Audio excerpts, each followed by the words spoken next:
We're headed to the savanna, a biome described as either a grassland with sparse or broken free canopy or the halfway point between forests and deserts. You may have some misconceptions about the savanna, that it's dry, hot, and arid year-round, that is only found in the wilds of Africa, or that savannas are fairly uniform in terms of topography and vegetation. We are here to shed light on the truth about the beauty and diversity of savannas. Savannas cover about 20% of the Earth's landmass, and they are found on every continent except Antarctica. They come in many forms, from the temperate savannas of Asia and North America, to the oak savannas of Europe and subtropical savannas of Australia, to the tropical savannas of South America and Africa. To tell you more about the savanna, here's Chief Meteorologist Jabrell Hardy with our morning report. The savannas most people think of are mostly found near the equator. As you move closer to the North Pole, savannas become more temperate, with moderate winter temperatures closer to the 60s than the 90s. It's because of this temperature variability that savannas are usually defined by the periods of rainfall rather than the distinct summer, winter, spring, and fall we're all familiar with, which don't exactly take place in the savanna.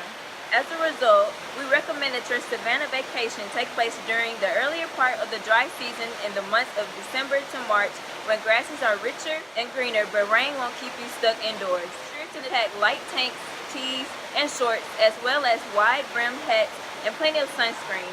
If you're wondering whether or not the potential hazards of heat stroke, dehydration, wildfires, and severe sunburns will be an issue, put your fears to rest. Our camera person, Minhee Jeon, is currently experiencing all four, and she's completely fine. Some animals that you may see in the Serengeti include cheetahs, lions, baboons, termites, and the gazelle, zebras, and giraffes you see behind me. These animals all have unique adaptations for survival. For example, grazing animals use camouflage or cryptic coloration to protect themselves from predators. Zebras have a very unique means of camouflage that involves their herd tendencies. Those stripes of theirs allow them to take advantage of both destructive coloration and motion dazzle. Destructive coloration is when contrasting colors make it difficult for predators to see the outlines of their prey. Motion dazzle is where the zebras run as a unit, appearing to be one large, confusing mass of black and white stripes. This makes it very difficult for predators to pick out a single zebra from the herd. At around 13 feet tall, elephants have evolved to become the largest land animals on Earth, weighing in at up to 10 tons. That bulk allows them to have next to no natural predators, which in turn allows them to be very invested in the raising of their cows. Of course, that bulk demands a lot of nourishment, so elephants depend on the adaptations of their nose to keep them well fed and watered. Those trunks of theirs can be used to pull off leafy branches and other hard-to-reach food sources, or to draw up water straight to their mouths. Here we are with one of the Brazilian cerrado's most unique predators, the giant anteater. Thanks to the anteater's lack of teeth, its sticky tongue is 2 feet long, only a half-inch wide, and can extend and withdraw up to 150 times a minute. Thanks to its incredible tongue, the giant anteater can eat up to 30,000 insects a day, and those long claws can help it dig up insect beds or fight off predators. The food chain in the savanna begins with producers like grasses, trees, and fruit-bearing vegetation. These are eaten by herbivores, primary consumers like the antelope of Africa, or omnivores like the foxes of the Cerrado. Of course, omnivores can also act as secondary consumers by eating smaller animals like the Cerrado's guinea pigs. Those primary and secondary consumers are eaten by carnivores like the lions of the Serengeti or the jaguars of the Cerrado. Scavengers like hyenas and vultures, along with decomposers like termites and bacteria, break down organic matter, making it available to producers, and the cycle repeats. Now you may be asking yourself, are man-eating wildcats, crocodiles, or deadly snakes likely to be a hazard during my trip to savannas around the world? Well, put your mind at ease. Our camera person, Minhee Jeon, is interacting with all of those animals to ensure you that they are perfectly harmless. She's even set out to prove that mosquito-borne illnesses won't be any trouble for you. If you want to have a totally different savanna experience, then you should visit during the wet summer season during the months of May through October. During this time, there is an average rainfall of 20 to 50 inches, so you will definitely want to pack plenty of rain gear. Don't worry about floods or mudslides. Minhee is making sure those are safe for you. In savannas, the adaptations that trees have developed are often in response to the dry or wet seasons. Most trees have long roots that reach deep water tables during droughts, while anchoring the tree firmly during floods.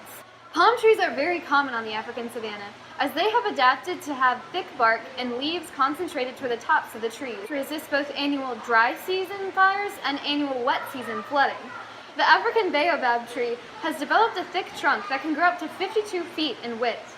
All of that width comes from the use of its trunk as a water storage organ, an organ that can store up to 32,000 gallons of water. Unlike trees, most adaptations found in savanna grasses ward off herbivory from grazers. For example, many grasses grow from the base of each blade rather than the tip to avoid damage to growing tissues by grazers. Many succulent plants have vegetative storage organs, like bulbs, to make it through the dry season. In the drier regions of Africa, acacias and bush willows are the most common savanna trees. In the drier savannas in particular, there is often a wide diversity of spiny shrubs.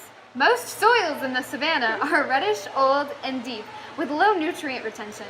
Soil fertility is generally rather low in savannas, but thanks to the sparse density of canopies in most tropical savannas, fertility may show a lot of small-scale variations. Dead leaves and other tree litter drop to the soil surface near the tree, where they decompose and release nutrients. Believe it or not, soil factors are often affected by the wildfires that frequent the dry seasons of tropical savannas. When the nutrients found within vegetation, especially trees, are burned back into the soil, it enriches the soil and allows for new generations of healthier growth and more fertile soil. Once you've seen all the natural beauty the savanna has to offer, it's time to check out the major landmarks and recreation here. Rising from the savanna area in Tanzania looms Mount Kilimanjaro, a dormant volcano that also happens to be the highest mountain in Africa. Kilimanjaro is a very popular landmark for safaris and hikes, and should be given special attention on any savanna tour. Stay in Tanzania to visit a famous volcano site that's a lot more down to earth, Ngorongoro Crater.